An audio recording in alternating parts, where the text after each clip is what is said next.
Welcome back. The recently published Victims of Crime survey by Stats SA reveals a critical disconnect in the country's criminal justice landscape, one that undermines the very foundation of public safety.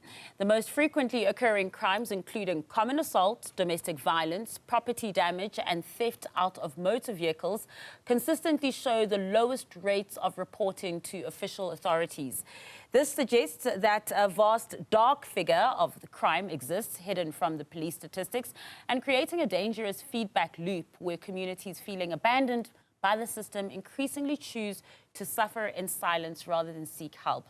Let's talk more about this with Professor Natasja Holtzhausen-Du Toit from the University of Pretoria. Prof, very good evening to you.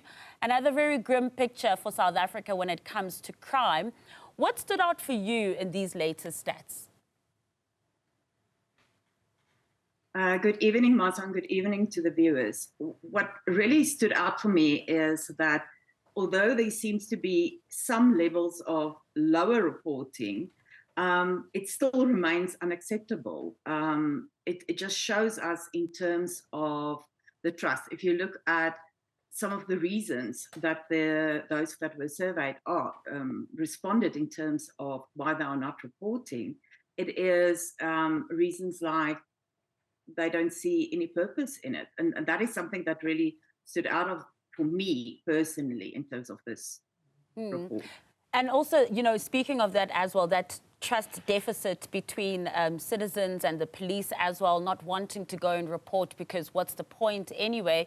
Of those who did go and report the crimes that had happened, do we have a bit of an idea as to, are those reports because sometimes you actually just need it for a case number for insurance, or are these people who are truly believing that the police are going to solve that crime? I personally think that it relates more, like you have said, Martha, in terms of the requirement for insurance claims.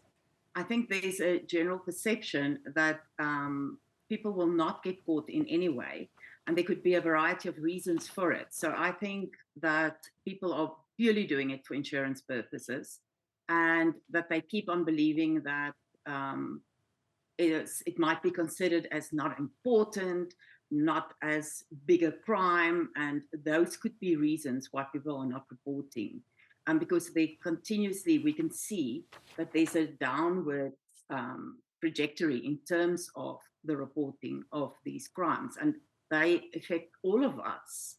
Most citizens would have had experienced some form of the crimes that has been mentioned.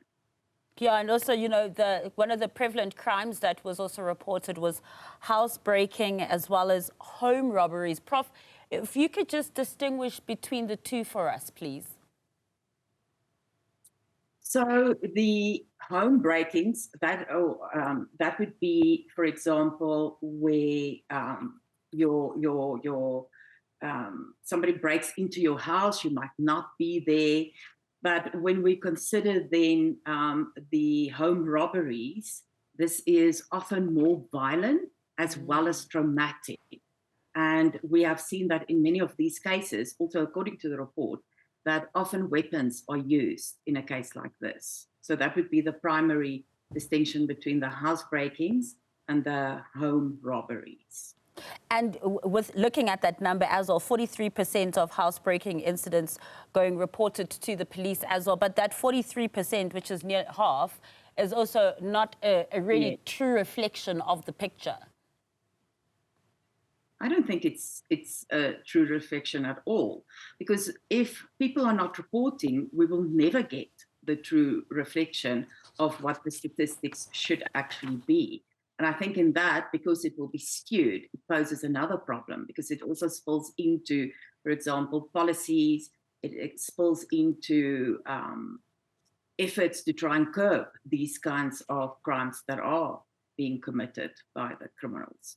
Yeah, you know, Prof, something I found very concerning indeed, which was also brought up by Mr. Maluleke himself, was the statistics when it came to crimes against women, and that the majority of those crimes, well above 60% of those crimes will either be committed by a spouse or a friend or an acquaintance.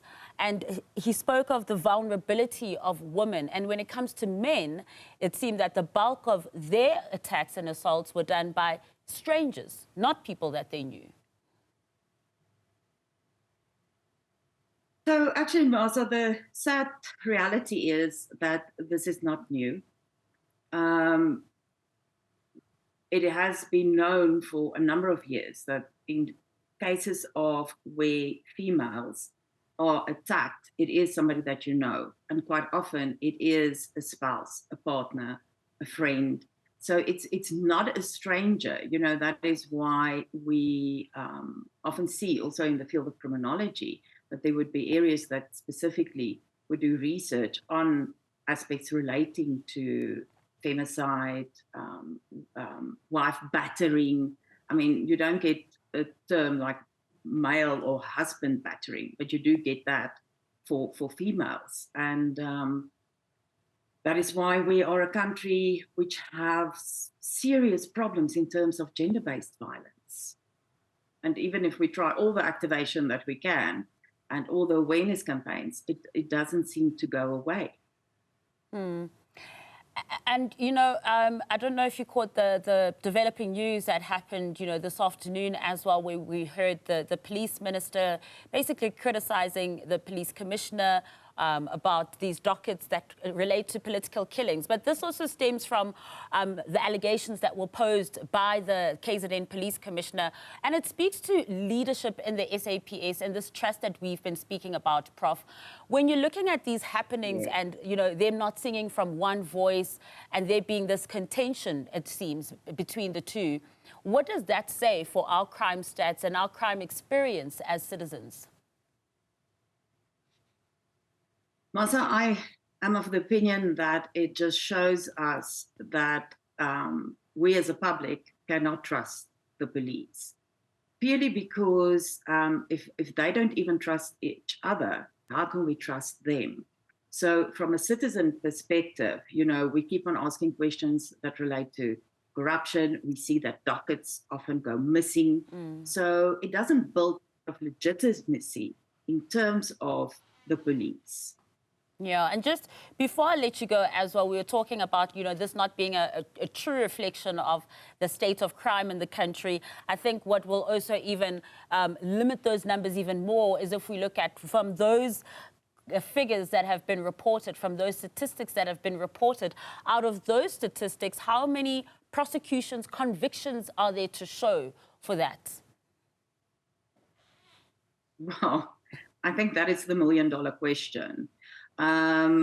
Because already with the perception that there is not much that would be done from the police side in terms of investigations, as I've mentioned, dockets that go missing, we, and I've said this before in terms of we need actually an overhaul of the whole criminal justice system because we don't have trust. It keeps on being decline, I think in general, in trust in our government institutions. And that also leads to the lack of prosecutions because evidence go missing.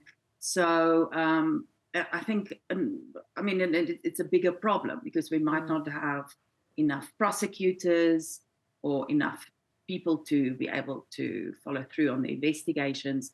So I think the police are in serious problem, but I actually want to go back to saying it's the whole criminal justice system that we are seeing problems with.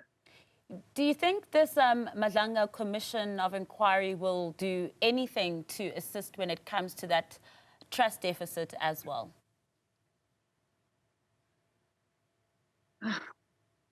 Can I be as frank and say the jury is still out on that one? If we look at the history of commissions, and most recently the Commission on State Capture, there hasn't been a lot being done yet. So a commission could just be another talk show. So I think we passed the point where we can just have commission upon commission of inquiry and get to actually follow through and start with prosecutions of those that would be guilty of the alleged crimes that they committed. So I'm waiting with bated breath. I do not have that much confidence And I know it sounds very negative, but we need to start acting and stop just talking. Well, thank you so much for that sober analysis. Really appreciate your insights.